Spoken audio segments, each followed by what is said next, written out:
Hi everyone, and welcome back. So today I wanted to show you a special pipe that I just acquired. It's quite funny since the last few videos I have been mentioning the fact, excuse me, I have a little bit of a cold going. I mentioned that talking about my pipe collection and the way that I rotate my smoking pipes, that I don't really have a need to have a lot of pipes that I'm smoking. Since I like to really use my pipes, and the more pipes that I own and then I rotate through, the less time I have with each individual pipe. And then I bought a new pipe, and today I want to show you the pipe. It's a brand that most of you are very familiar with. It's like the Rolls-Royce of mass-produced pipes. It's a Dunhill pipe, and it's this pipe. And I guess many of you guys can relate to thinking about trying to see one of these pipes if you're not one of the guys that have a lot of experience with Dunhill pipes. It is the pipe that most people will have a relationship to, if they like or not, if they collect or not. And this specific pipe is a Dunhill 632 FT Rootbriar. It has the Made in England stamp on the other side, and this 1R, and the 1R is has to do with the how big the pipe is. So it's a very small, cute little pipe. And if you can see it or not, here you can see how it is stamped. If it's gonna focus or not. That might be difficult. It doesn't want to focus.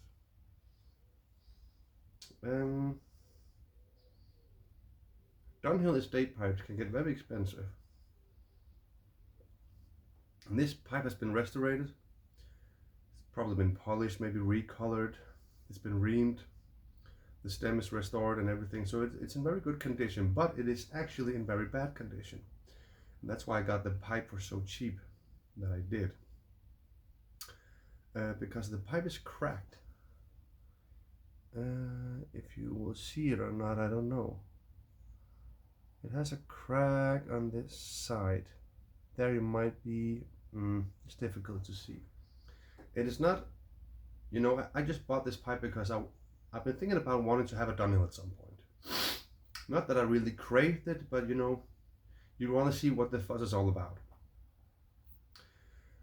And as I mentioned, they can get very expensive, so it's something that I wanted, but it's not really a priority for me, since I really enjoy my 7mm pipes.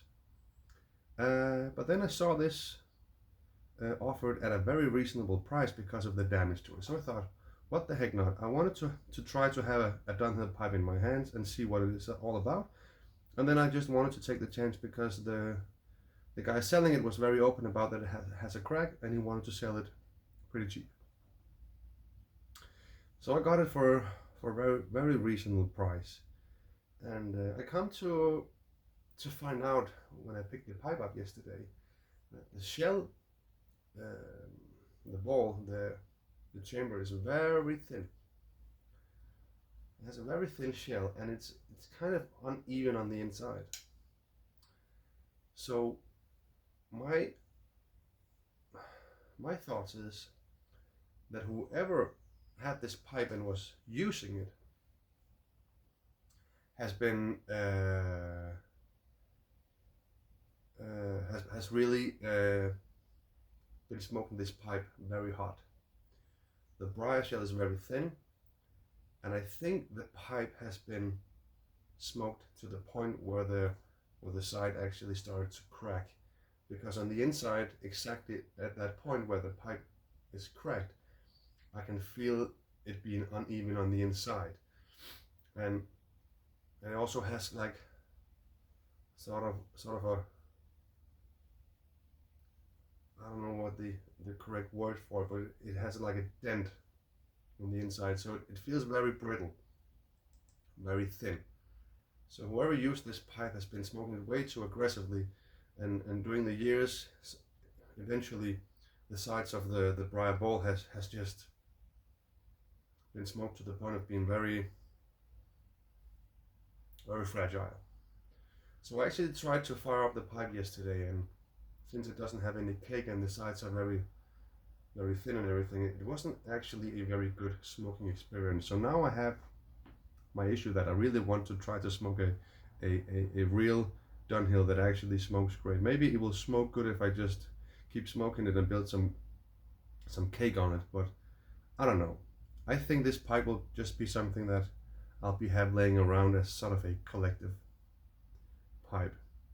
Date-wise, this should be between 1960 and for however long they produced this specific pipe.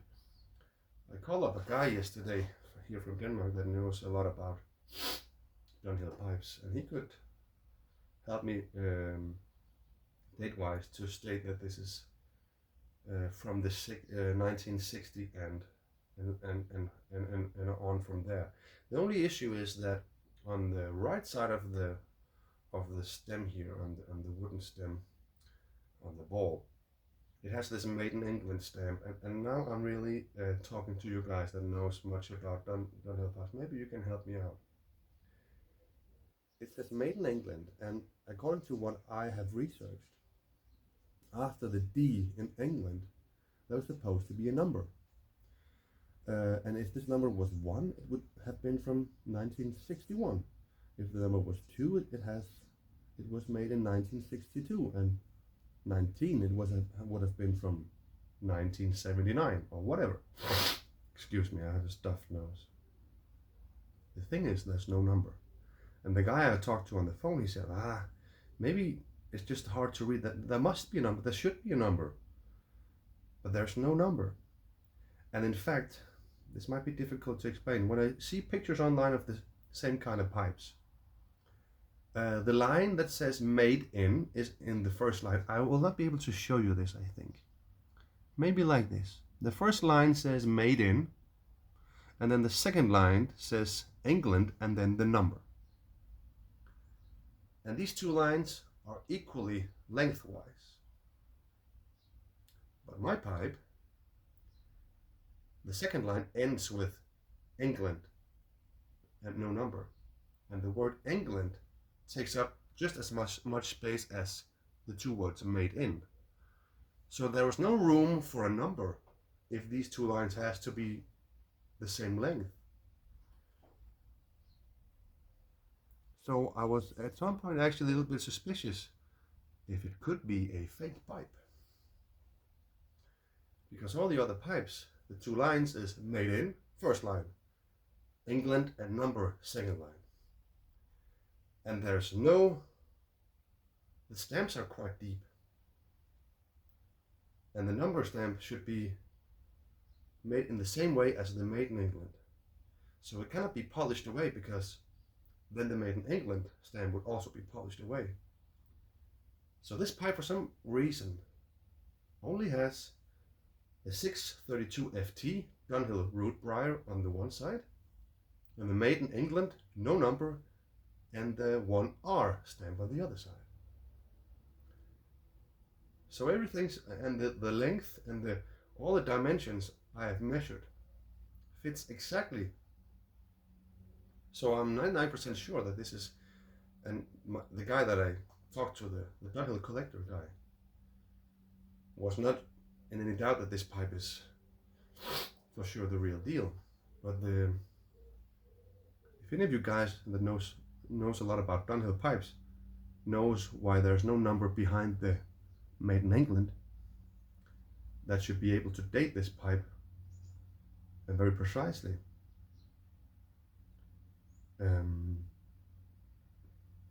So please help me out if you know anything about Dunhill pipes.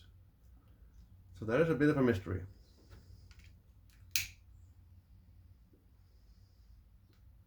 I also found out that Dunhill pipes is, to my knowledge, a European pipe.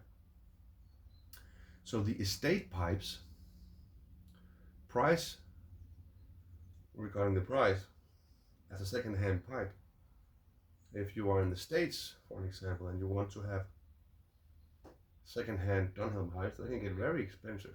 They can also get expensive here in Denmark and in Europe, but maybe there's more pipes going around. So the guy told me that the price for Dunhill estate pipes in the States can be up to 3 times the price that I can buy it to here in Denmark as an estate pipe. So, a few things. I think I will not use this pipe. First of all, it seems that it was